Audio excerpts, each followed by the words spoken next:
तो देखो पिछली वीडियो में हमने यहाँ तक कर लिया था, अब ये है ट्रिप्सिन। तो ट्रिप्सिन बेटा प्रोटीन का डाइजेशन करता है, पेप्सिन भी करता है, ट्रिप्सिन भी करता है। लाइपेज फैट्स का करता है, किसका? फैट्स का। और अमाइलेज कार्बोहाइड्रेट का। ठीक है बेटा, इस बात को हमें भूलना नहीं है, इसका चाहे स्क्रीनशॉट ले लो, उसे याद करना है। ठीक है बेटा, अब सारी चीजें यहाँ पे डाइजेस्ट होने के बाद स्मॉल इंटेस्टाइन से जो बाद में खाना पहुंचता है वो लार्ज इंटेस्टाइन में पहुंचता है। कहाँ? लार्ज इंटेस्टाइन में पहुंच जाता है।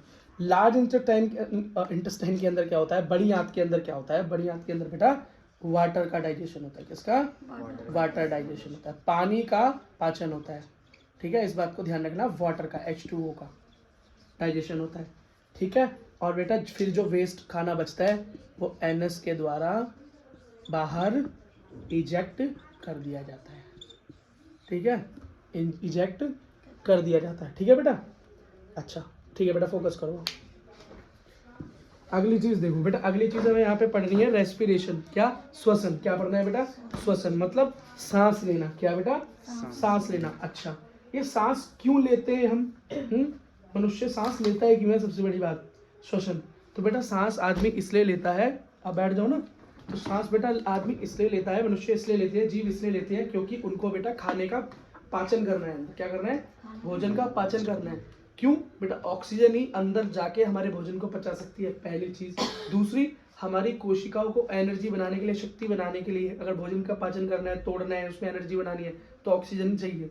ठीक है, हमारे अंग अंग को, हमारी हर सेल को ऑक्सीजन चाहिए, इसलिए बेटा हम सांस लेते हैं। जब हम सांस लेते हैं, ऑक्सीजन अंदर लेते हैं, तो ऑक्सीजन का यूज होता है, एनर्जी बनती है, और फिर उसके बदले में क्या निकलता है? कार्बन डाइऑक्साइड, जिसको हरे पौधे लेते हैं और उससे क्या करते हैं? फोटोसिंथेसिस करते हैं, और बेटा क्या करते हैं? ग्लूकोज बना लेते हैं। ठीक है, समझ में आ गया?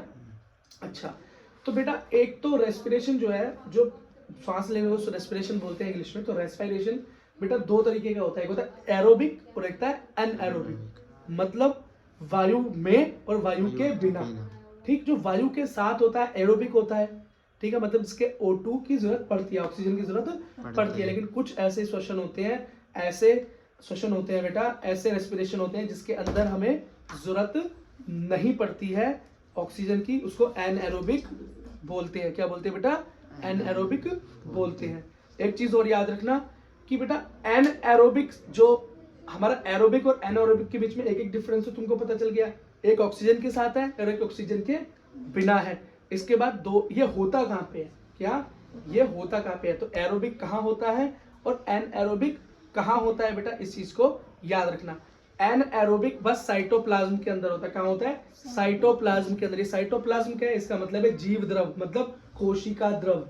कोशिका के अंदर जो लिक्विड भरा होता है बेटा, सेल के अंदर जो लिक्विड होता है साइटोप्लाज्म, सिर्फ उसके अंदर ही ये पाया जाता है एनारोबिक। और एरोबिक कहाँ पर पाया जाएगा? तो एरोबिक आपको साइटोप्लाज्म में भी पाया जाएगा और माइटोकॉन्ड्रिया में भी पाया जाएगा। माइटोकॉन्ड्रिया क्या है? हम पहले पढ़ के आ चुके हैं क्लासों में। Mitochondria is the power house of cell. Cell का क्या है बेटा? बिजली घर। गेट बंद कर दो बेटा। क्या है? बिजली घर। समझ गए? जहाँ पर बिजली बनती है, बिजली नहीं बनती, एनर्जी बनती है, ऊर्जा बनती है। क्या बनती है? ऊर्जा बनती है। समझ में आ गया? यही चीज मैं आपको समझाना चाह रहा था। देखो, जब हम सांस लेते हैं, क्या जब हम सांस लेते हैं तो एंटर कहाँ से करती है बेटा और पहुंचती कहाँ तक है? तो ये जरा स्ट्रक्चर पे फोकस करो। ये एनसीईआरटी का एक स्ट्रक्चर दिया हुआ है जिसके अंदर बता रखा है कि हम सांस नाक और मुंह दोनों से ले सकते हैं। क्यों? सांस की नली बेटा कॉमन है। ये सांस की नली जाती कहाँ पे है? फेफड़ों में जाती है, मतलब हमारे लंग्स में जाती है। लंग्स कितने हैं? एक जोड़ी। कितने? एक जोड़ी, मतलब एक लेफ्ट में और एक राइट में हमारे पास लंग्स होते हैं। लंग्स को जब आम अंदर देखा गया तो लंग्स के अंदर क्या होते हैं? कूपिका होती है। क्या होती है बेटा? ये कूपिका होती है। एल्वोली होती है। क्या होती है? एल्वोलाई बोलते हैं इनको। ये क्या है? ये बेटा गुब्बारे जैसे स्ट्रक्चर होते हैं। इधर देखो बेटा, जैसे गुब्बारा होता है ना, गुब्बारा इतना सा होता है, हवा भरते कितना बड़ा हो जाता है बेटा, ये भी ऐसी होता है। देखो हम सांस लेते तो क्या होता है? छाती बढ़ जाती है, फिर छोड़ते हैं तो अंदर ये फेफड़ों के अंदर होता क्या है? तो फेफड़ों के अंदर बेटा ये एल्वोली होती है। क्या होती है? एल्वोली होती है। कूपिका ही होती है जो कि गुब्बारे की तरह फूल जाती है। क्या फूल जाती है? ऐसी बेटा कई, मतलब कई सौ हमारे पास ऐसी एल्वोली फेफड़ों के अंदर होती है। ठीक है, जब हमें खराश हो जाती है, कफ हो जाता है, देखा जब अंदर बलगम जम जाता है बहुत ज्यादा, तो इन फेफड़ों के अंदर इन एल्वेलियो के ऊपर ही जम जाता है, इसलिए सांस लेने में दिक्कत होती है। जो कोरोना वायरस था वो कहाँ हमला करता था? फेफड़ों पे, इन एल्वेलियो पे तो हमला करता था, इनकी शक्ति खत्म कर देता था। तो क्या होता था? आदमी सांस ही नहीं ले पा रहा, आदमी सांस ही नहीं ले पा रहा, ना सांस लेने की वजह से ऑक्सीजन की कमी, और वो फिर मर जाता था। यही तो था बेटा कोरोना के अंदर, और क्या होता था? ठीक है। अच्छा, एक चीज और समझो, इंग्लिश में इस प्रोसेस को क्या कहते हैं? देखो बेटा, इधर फोकस करो। हम बेटा सांस ली, नोज के द्वारा अंदर गया, फिर फेरिंग, फिर लैरिंग, फिर ट्रैकिया, ट्रैकिया मतलब गला, फिर ब्रोंकी, फिर ब्रोंकियल, फिर एल्वेली सैक मतलब एल्वेली, जिसके बारे में मतलब अभी कूपिका बताई, और उसके बाद बेटा ब्लड। इसका मतलब क्या हुआ कि हम जो ऑक्सीजन अंदर लेते हैं, मैंने ली ऑक्सीजन, अभी ऑक्सीजन फेफड़ों में गई, और ये फिर कहाँ चली गई? अंदर हमारे पेट में? ये कहीं नहीं गई बेटा, ये हमारे खून में चली गई। कहाँ चली गई? हमारे ब्लड में चली गई। अब इस ब्लड ने क्या किया? इस ब्लड के थ्रू हमारे पूरी बॉडी में खून चलता है, तो इस ब्लड ने क्या किया? हार्ट ने पंप किया, मोटर की तरह पंप किया, जो ऑक्सीजन वाला ब्लड है इसने पूरे शरीर में पहुंचा दिया। तो हमारे शरीर में जहां जहां भी, इस छोटी उंगली तक भी, पैर की छोटी उंगली तक भी, जो हमको बेटा चाहिए था ऑक्सीजन, वो पहुंचा दिया। इसलिए अगर हम सांस रोक लें तो क्या होता है? बहुत दिक्कत हो जाती है। हम बिना सांस के जिंदा नहीं रह सकते, क्योंकि हम बिना ऑक्सीजन के जिंदा नहीं रह सकते। हमें बेटा क्या चाहिए? एनर्जी चाहिए होती है, और वो एनर्जी ऑक्सीजन ही बना सकता है। अब बेटा यहाँ पर हमारा ये खत्म हो जाता है। ठीक, अगला अब हम सब पढ़ते हैं संवहन। क्या? संवहन या वहन, इसका मतलब होता है बेटा सर्कुलेशन। सर्कुलेशन का मतलब खून के बारे में पढ़ने वाले हैं, ब्लड के बारे में पढ़ने वाले हैं। बेटा ब्लड के बारे में एक चीज हम पहले ही जान चुके हैं कि ब्लड क्या है? एक संयोजी ऊतक है, एक कनेक्टिव टिश्यू है। क्या है? Connective tissue. क्यों?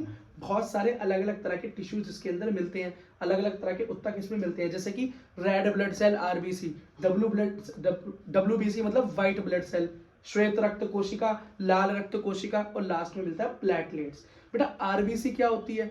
आरबीसी का स्ट्रक्चर बेटा सैक लाइक होता है। कैसा? मुड़ी हुई सेल होती है, मुड़ी हुई, गोल गोल नहीं होती। इनका काम क्या होता है? खून को लाल रंग इन्हीं की वजह से मिलता है।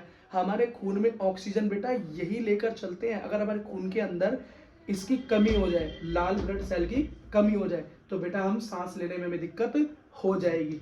जो लोग पहाड़ों में रहते हैं उन लोगों के गाल लाल क्यों होते हैं? क्योंकि बेटा उनके अंदर आरबीसी मतलब लाल रक्त कोशिकाओं की बहुत ज्यादा क्या होती है? बहुत ज्यादा मात्रा में पाए जाते हैं, इसलिए वो लाल होते हैं। क्यों?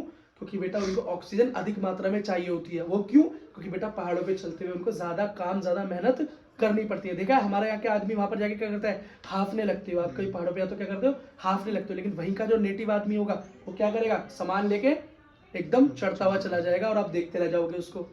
ठीक है। पहाड़ पे ऑक्सीजन नहीं होता। हाँ, और पहाड़ पे बेटा ऑक्सीजन की भी ऊपर ऊंचाई पे कमी होती है, तो हमारे सेल के हमारा ब्लड के अंदर जितना आरबीसी ज्यादा होगा उतना ही शक्तिशाली हमारा रेस्पिरेशन सिस्टम होगा। दूसरा डब्ल्यूबीसी मतलब श्वेत रक्त कोशिका, इनका काम क्या होता है? हमारे शरीर में आने वाले रोग मतलब पैथोजन से फाइट करना, हमारी बॉडी को रोगों से लड़ना, मतलब इन्फेक्शन से लड़ने में जो मदद करता है वो डब्ल्यूबीसी होता है।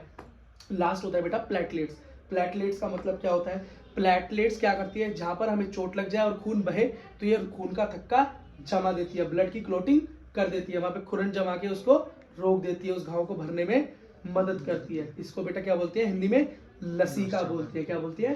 लसीका बोलते हैं। तो बेटा खून का काम समझ में आया? खून का काम क्या है? खून बेटा ऑक्सीजन को पूरे शरीर में पहुंचाता है, हमारे शरीर को लड़ने में मदद करता है। किससे? रोगों से लड़ने में मदद करता है, बीमारियों से लड़ने में मदद करता है, हमारा इम्यून सिस्टम स्ट्रॉन्ग करता है। दूसरा, हमारे घाव भरता है, और जब हम खाना खाते हैं और उससे जो एनर्जी बनती है बेटा, उस ऊर्जा को, उस एनर्जी को पूरे शरीर में पहुंचाने का काम भी खून ही करता है। और जो हम अंदर गंदगी पैदा करते हैं, जैसे कि CO2 कार्बन डाइऑक्साइड, तो जैसे मैंने सांस ली तो ऑक्सीजन अंदर गई, अब मैं बाहर क्या करूंगा? जो मैं बाहर फेंक रहा हूँ ये क्या है? ये बेटा वो यूज की हुई ऑक्सीजन है, जो यूज हो गई, अभी क्या बन गई? कार्बन डाइऑक्साइड बन गई। तो खून क्या करता है? पूरे शरीर से इसे इकट्ठा करके हमारे फेफड़ों के पास वापस ले आता है, फेफड़ों में डाल देता है। फेफड़े क्या करते हैं? इसे बाहर मतलब बाहर छोड़ देते हैं। ये बेटा खून का पूरा काम है। बात समझ गए? अब बेटा दिल का क्या काम है? हार्ट का क्या फंक्शन है? तो इस खून को पूरे शरीर में चलाना। देखा है तुम्हारे घर में मोटर लगी होती है, बटन दबाते हो तो पानी ऊपर से नीचे पहुंच जाता है, टैंक तक पहुंच जाता है। तो ये खून का पूरे शरीर में चलाने का काम हमारा दिल ही करता है, हमारा हार्ट ही करता है। ये कैसा बना हुआ है? अगर मान लो हार्ट एक मकान है तो उसके अंदर 4 कमरे हैं। कितने? 4 कमरे हैं। क्या है? 4 कमरे। ऊपर वाला जो फ्लोर है क्या है, ऊपर वाला जो फ्लोर है इसको कहते हैं बेटा अलिंद। क्या बोलते हैं, अलिंद। और इंग्लिश के अंदर बोलते हैं बेटा एट्रियम। क्या बोलते हैं, एट्रियम। और नीचे वाला जो फ्लोर है, क्या नीचे वाला जो फ्लोर है उसको बोलते हैं निलय। क्या बोलते हैं, निलय। और बेटा इसे इंग्लिश में बोलते हैं वेंट्रिकल। क्या बोलते हैं, वेंट्रिकल।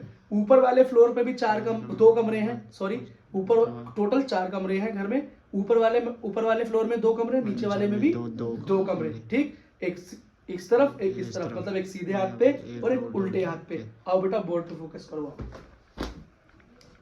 तो देखो अगर ये मानो ये दिल है, नॉर्मल ऐसे मान लो किसी ने बना के नहीं दिखाया होगा आपको, ऐसा मैं ऐसा बना के दिखा रहा हूँ गोल गोल, ठीक है। तो ये मान लो ये 4 कमरे हो गए, ठीक है। ऊपर वाला पोर्शन क्या है, अलिंद मतलब एट्रियम। और नीचे वाला पोर्शन क्या है इन दोनों कमरों का, निलय मतलब वेंट्रिकल। ऐसा दिल पेपर में मत बना के आना, समझाने के लिए, ठीक है। तो बेटा ये क्या है, राइट। ये वाला पोर्शन कैसा है, राइट मतलब सीधे हाथ पे, और ये वाला लेफ्ट मतलब उल्टे हाथ पे। तो हम ऊपर वाले को क्या बोलेंगे, इसको बोलेंगे हम लेफ्ट एट्रियम मतलब उल्टे हाथ पे अलिंद, दाया अलिंद और बाया अलिंद। तो राइट को क्या बोलते हैं बेटा, दाया, और लेफ्ट को बाया। तो बेटा ये नाम तुमको अजीब नहीं लगेंगे दिल के पढ़ते हुए।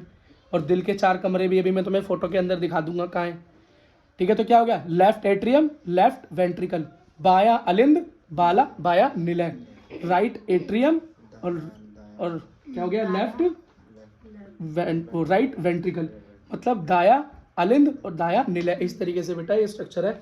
अब जरा एनसीईआरटी में देखते हैं क्या कह रहा है।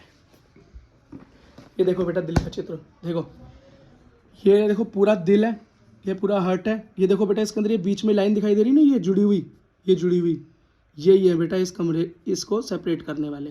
तो नीचे वाला क्या है, ये वेंट्रिकल, ऊपर वाला क्या है, एट्रियम मतलब अलिंद और निलय हो गया। इधर वाला कैसे हो गया तुम्हारा लेफ्ट, और इधर वाला कैसे हो गया तुम्हारा राइट। समझ में गया, लेफ्ट एंड राइट, समझ में आ रही है बात। और ये देखो ये ऊपर का हिस्सा, ये इस तरफ और ये इस तरफ और ये इस तरफ, यही समझाना चाह रहा था बेटा, ठीक है। दिखाओ बेटा। तो अब हार्ट का काम मैंने तुम्हें बता दिया, एक मोटर की तरह, पंप की तरह काम करता है, मतलब पूरे शरीर में खून को घुमाता है, पूरे शरीर में घुमाता है, फिर फेफड़े के पास ले जाता है। फेफड़ों के अंदर क्या करता है, कार्बन डाइऑक्साइड होती है तो उसको फेफड़ों को दे देता है, और फिर उसके बाद ऑक्सीजन फेफड़े से ले लेता है और ऑक्सीजन पूरे शरीर में पहुंचा देता है। समझ गया, ये बेटा ब्लड का काम है। हाँ, तो ये बेटा ब्लड का काम है।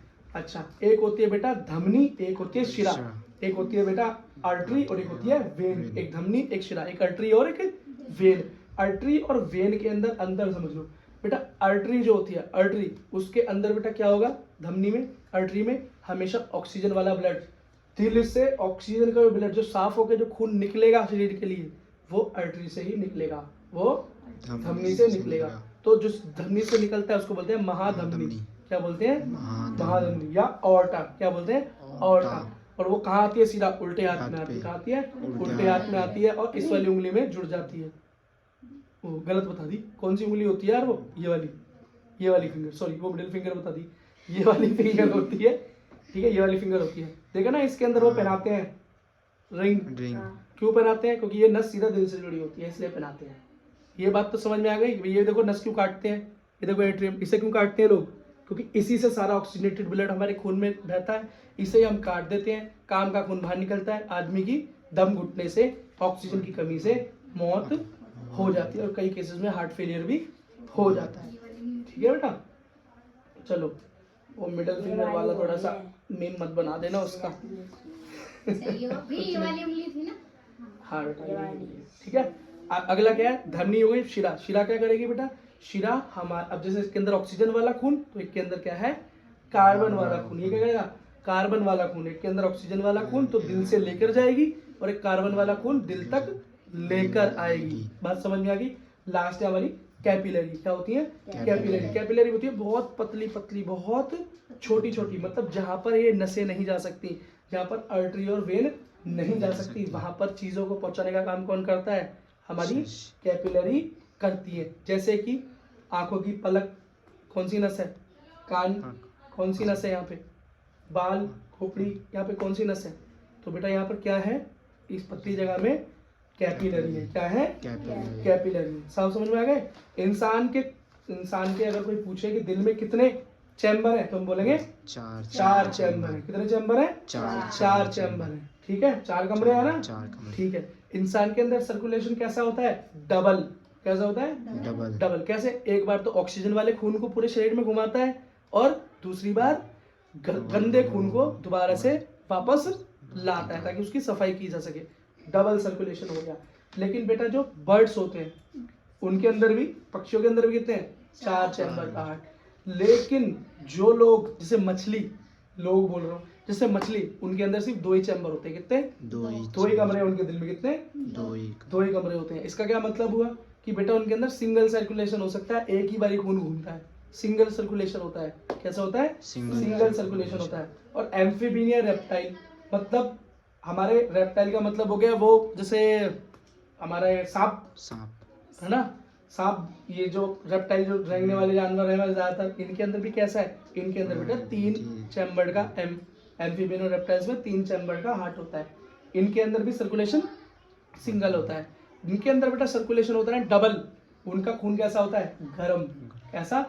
Warm blooded element. इसका मतलब हम क्या कर सकते हैं? हम गर्मी और सर्दी के अंदर एडजस्ट लेकिन जिनके अंदर बेटा सिंगल सर्कुलेशन होता है, जैसे मैंने अभी आपको बताया, जैसे मछलियां हैं, रेप्टाइल्स हैं, एम्फीबियन है, बेटा उनके अंदर क्या होता है? वो अपने टेम्परेचर को मेंटेन नहीं कर सकते। इसलिए क्या होता है? उन्हें सर्दियों में ज़्यादा ठंड में सोना पड़ता है। इसलिए आपको दिखाई देता होगा कि ज़्यादा ठंड पड़ते ही चींटियां गायब हो जाती हैं, है ना, क्या बोलते हैं, छिपकली गायब हो जाती है, कीड़े मकोड़े कम दिखते हैं।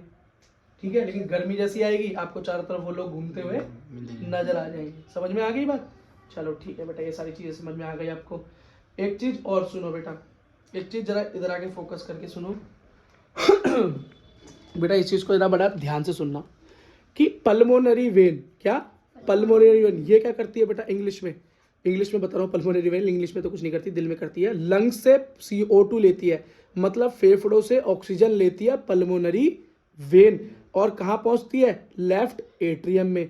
वहां से बेटा ये लेफ्ट वेंट्रिकल में जाएगा और वहां से ऑर्टा के अंदर चला जाएगा। और ऑर्टा से क्या निकलता है? ऑर्टा से निकलता है बेटा हमारा सबसे ऑक्सीजन वाला खून। इस दिल से निकलकर, मतलब फेफड़ों से साफ होके आया और फिर दिल के इन सिस्टम से होके शरीर में फेंक दिया गया। बाद में शरीर से, जब शरीर ने ऑक्सीजन यूज कर लिया, इस कार्बन डाइऑक्साइड को वेना कावा कहाँ पर लेके आई? राइट एट्रियम में। कहाँ? राइट एट्रियम में। फिर वहां से राइट वेंट्रिकल में गया और उसके बाद मेरे पल्मोनरी आर्टरी, मतलब ये कहाँ चला गया? हमारा लंग्स के, पल्मोनरी आर्टरी से लंग्स के पास गया, जहां से इसने कार्बन डाइऑक्साइड को बाहर फेंक दिया। बात समझ में आ गई? अब बेटा इसको जरा हिंदी के अंदर देख लेते हैं। कहाँ? हिंदी में देखो, ये बेटा दिल है। क्या है हमारा? दिल है, हमारा हार्ट है। और ये क्या है? हमारा फुफ्फुस। और ये हमारा शरीर। ये क्या है? हमारा शरीर है, हमारी बॉडी है। बेटा देखो, ये जो नीला नीला आपको दिखाई दे रहा है और ये लाल लाल आपको दिखाई देगा, लाल वाला है साफ खून, मतलब जिसके अंदर ऑक्सीजन है, और ब्लू वाला है, नीला वाला कौन सा है? गंदा खून, मतलब जिसके अंदर कार्बन डाइऑक्साइड है। ठीक है बेटा। और फेफड़े के पास देखो, दिल ने क्या किया? दिल ने साफ खून कहाँ? महाधमनी से फेफड़े के शरीर के पास भेजा। शरीर ने इसको यूज किया और इसको यूज करके कार्बन डाइऑक्साइड बना दी। तो फिर ये खून महाशिरा से बेटा सीधा कहाँ चला गया? हमारे हार्ट के अंदर चला गया। फिर इस हार्ट ने एकदम फिर पिचका, ये पिचकता है और खुलता है तो खून अंदर खींचता है, पिचकता है तो बाहर फेंकता है, लप डब। ठीक है, धक धक, सुनते हो ना? ठीक है। तो बेटा धक धक किसी को देख के नहीं होती, धक धक किस वजह से हो रही होती है? जैसे भागते हैं। हाँ, तो जब भागते हो तो तेज होता है ये काम। अब बेटा ये क्या करता है? इसको दोबारा से ऊपर फेफड़े के पास भेज देता है। कहाँ भेज देता है? फेफड़े के पास भेज देता है। इसको बोलते हैं फुफ्फुस धमनी। कौन सी? फुफ्फुस धमनी जब फेफड़े के पास पहुंचाती है, फेफड़ा क्या करता है बेटा? इस खून को साफ करता है। कैसे करता है? इसकी कार्बन डाइऑक्साइड को ले लेता है और इसमें ऑक्सीजन भर देता है। फिर वो ऑक्सीजन बेटा फुफ्फुस शिरा से दोबारा से हमारे हार्ट में एंटर हो जाती है। यही था बेटा। अब एक चीज और समझो बेटा, इधर बैठो, कि बेटा जो ब्लड होता है, जो इसका एक प्रेशर है, जिस प्रेशर पे हमारा जो खून चलता है शरीर में, उसका एक क्या है? एक प्रेशर होता है। क्या होता है? एक प्रेशर होता है। कम से कम प्रेशर होता है बेटा इसका 80, और ज्यादा से ज्यादा इसका प्रेशर हो सकता है 120। ठीक है। पारा लगा होता है, पारा, पारा क्या होता है बेटा, थर्मामीटर के अंदर जो गोल गोल बबल आ रहा होता है वो बबल लगा होता है, ऊपर नीचे चलता है, वही रेटिंग बताता है। अगर किसी का 80 से नीचे हो तो हम बोलते हैं बीपी लो है, ब्लड प्रेशर लो है, और रक्तचाप भी बोलते हैं इसे हिंदी में। और 120 से ज्यादा है तो बोलते हैं रक्तचाप ज्यादा है, मतलब बीपी ज्यादा है। बात समझ में आ गई? ठीक है बेटा। अब हम चलते हैं, हमने इंसानों के बारे में पढ़ लिया, अब हम चलते हैं बेटा पादपों के बारे में, मतलब पेड़ों के बारे में। क्या पेड़ों के अंदर भी कुछ चीजें इस तरह से चलती हैं? बिल्कुल चलती है, पर बेटा पेड़ों के पास कोई डाइजेस्टिव सिस्टम नहीं है, कोई फेफड़े, लंग्स नहीं है। वहां पर क्या है? वहां पर तो दो ही काम करने हैं, जड़ों से पानी पत्तियों तक पहुंचाना है, पत्ती में फोटोसिंथेसिस, प्रकाश संश्लेषण होगा, वहां जो भोजन बनेगा, वहां जो एनर्जी बनेगी, उसको पौधे में सारी तरफ पहुंचाने का काम होता है। ये दो काम होते हैं। तो बेटा उसमें एक चीज होती है जाइलम और दूसरी होती है फ्लोएम। यही दो टिश्यूज उसके अंदर ये काम करते हैं। तो पहला जाइलम का काम होता है पानी को जमीन से या जड़ से अपवर्ड्स, ऊपरी मोशन करना, ऊपर की तरफ मोशन करते हैं, ऊपर की तरफ गति करते हैं और पत्तियों तक पहुंचा देते हैं। और फिर पत्तियों में बने खाने को हम पूरे शरीर में कौन पहुंचाता है? हमारे पौधों के, वो है बेटा फ्लोएम। क्या है? फ्लोएम। तो जा से जल, जा से जाइलम, इस तरीके से याद आप कर लेना, बहुत आसान है। ठीक है बेटा। अब एक लास्ट चीज हम पढ़ने वाले हैं, इंसानों के अंदर एक्सक्रीशन। क्या? एक्सक्रीशन। एक्सक्रीशन का मतलब होता है मानवों में उत्सर्जन। मतलब हमारे शरीर में जो गंदगी बनती है, पहले देखो दो तरह की गंदगी तीन तरह की बन गई। पहली तो जो अनडाइजेस्टेड फूड था वो हमने बेटा खाने वाले सिस्टम से बाहर कर दिया। दूसरा, जो सांस के अंदर हमने गंदगी बनाई वो हमारी फेफड़ों ने बाहर कर दी। और अब तीसरी गंदगी होती है जो पीने से आती है। क्या? पीने से आती है, या और तरीके से जो हमारे अंदर गंदगी बाहर नहीं निकल सकती वो निकलती है बेटा हमारी किडनी के द्वारा। किसमें? किडनी के द्वारा। इसको वृक्क कहते हैं। क्या कहते हैं हिंदी में? वृक्क कहते हैं। किडनियां कितनी होती हैं? किडनी में एक जोड़ी होती है। कितनी होती है? एक जोड़ी होती है, एक इधर पीछे की तरफ। तो आदमी बोलते हैं ना, आदमी एक किडनी पे भी जिंदा रह सकता है, इसका मतलब दो होती होंगी तभी तो एक पे जिंदा रह सकता है, एक डोनेट दे देता है तो। ठीक है बेटा, किडनी का काम क्या होता है? एक्चुअली हमारे शरीर के अंदर बहुत सारे और भी ऐसे तत्व बनते हैं जो हमारे लिए जरूरी नहीं है। उसके अंदर है बेटा यूरिया या यूरिक एसिड और अमोनिया। ये हमें हमारे शरीर के अंदर नहीं चाहिए, ये होती है गंदगी। तो इन्हें हमें बाहर निकालना है। क्या निकालना है? बाहर निकालना है। तो इन्हें बाहर निकालने का रास्ता होता है पानी के द्वारा। तो जो हम जल पीते हैं वो जल क्या करता है? इस शरीर की इस गंदगी को नीचे लेकर जाता है, और हमारे किडनी जो होती है, किडनी जो वृक्क होता है, ये बेटा पानी को छानता है और उतना ही पानी बाहर करता है जिसमें वो गंदगी बाहर चली जाए। इतना भी नहीं कि पूरे शरीर का पानी बाहर कर दे। और एक बात देखो, जब पानी बेटा ऊपर से नीचे आता होगा तो अपने साथ खाली गंदगी तो लाता नहीं होगा, कुछ काम की चीजें भी ले आता होगा। जब पानी पेट से होके जा रहा है तो हो सकता है आपकी प्रोटीन, विटामिन, मिनरल, है ना, बहुत ऐसी चीजें वहां पर ले जाता होगा। तो उन चीजों को रोकना, उन चीजों को पहचान कर किडनी क्या करती है? रोक लेती है। ठीक है, और बाकी गंदगी को बाहर जाने देती है। तो इतना स्मार्टली बेटा किडनी काम करती है। जैसे फेफड़ों के अंदर एल्वोली थी, क्या थी? एल्वोलाई थी। फुफ्फुस के अंदर क्या था? छोटी छोटी कूपिकाएं थी। इसी तरीके से नेफ्रॉन के अंदर, सॉरी किडनी के अंदर जो तत्व होता है उसे हम नेफ्रॉन कहते हैं। क्या कहते हैं? नेफ्रॉन कहते हैं। आओ बेटा नेफ्रॉन का चित्र देखते हैं। ये देखो, ये बेटा नेफ्रॉन का चित्र दिया हुआ है। क्या दिया हुआ है? चित्र। यहाँ पर ये गोल संरचना जो है इसे बामन कैप्सूल बोलते हैं, या बामन संपुट बोलते हैं। क्या? या बॉमन्स कैप्सूल इंग्लिश में कहते हैं। यहाँ पर बेटा वो चीजें इकट्ठी होती हैं जो पूरे शरीर से आकर आती हैं। फिर बेटा इस नलिका के अंदर ऊपर से नीचे जग जाने में पूरा बेटा एक एक चीज को देखा जाता है, एक एक चीज को कंसंट्रेशन के हिसाब से सिलेक्ट किया जाता है कि क्या चीज काम की और क्या चीज नहीं है। और बेटा बाकी वेस्ट मटेरियल को बाहर कर दिया जाता है। इसमें बहुत ज़्यादा डिटेल में जाने की जरूरत नहीं है, इसकी डिटेल बेटा 11th क्लास में काफ़ी ज़्यादा है। एक चीज़ सुनने की जरूरत है, यहाँ पर एक ये क्रियाकलाप के उसमें रखा है कि ये भी जानते हैं क्या बेटा, जब किसी की अगर किडनी खराब हो जाए, क्या किडनी खराब, तो इसका मतलब उसके खून की गंदगी, उसके शरीर की गंदगी तो बाहर जा नहीं पाएगी। इसका मतलब वो गंदगी अंदर जमा होगी, मतलब उस बीमारी हो जाएगी। तो हम क्या करते हैं, इस तरह का आदमी बेटा बाहर जाकर डायलाइसिस करवाता है, मतलब किसी मशीन में अपना खून साफ करवाता है। शरीर का खून बाहर जाता है, बाहर वो छनता है और फिर अंदर आता है। लेकिन वो प्रोसेस बेटा जिंदगी भर काम नहीं आ सकता, क्योंकि जितनी अच्छी तरीके से किडनी काम कर सकती है, मशीनें काम नहीं कर सकती। और किडनी अपना काम बेटा 24 घंटे कर रही होती है, पर मशीन पे तो आदमी कुछ घंटे के लिए ही जा सकता है। ठीक है, तो इसलिए उस तरह के आदमी का जीवन बेकार हो जाता है। तो आप अपनी किडनी का ध्यान रखें, ज्यादा पानी पिएंगे तो आपकी किडनियां खराब नहीं होंगी, क्या, और बाहर का कम खाएंगे तो आपकी किडनियां खराब नहीं होंगी।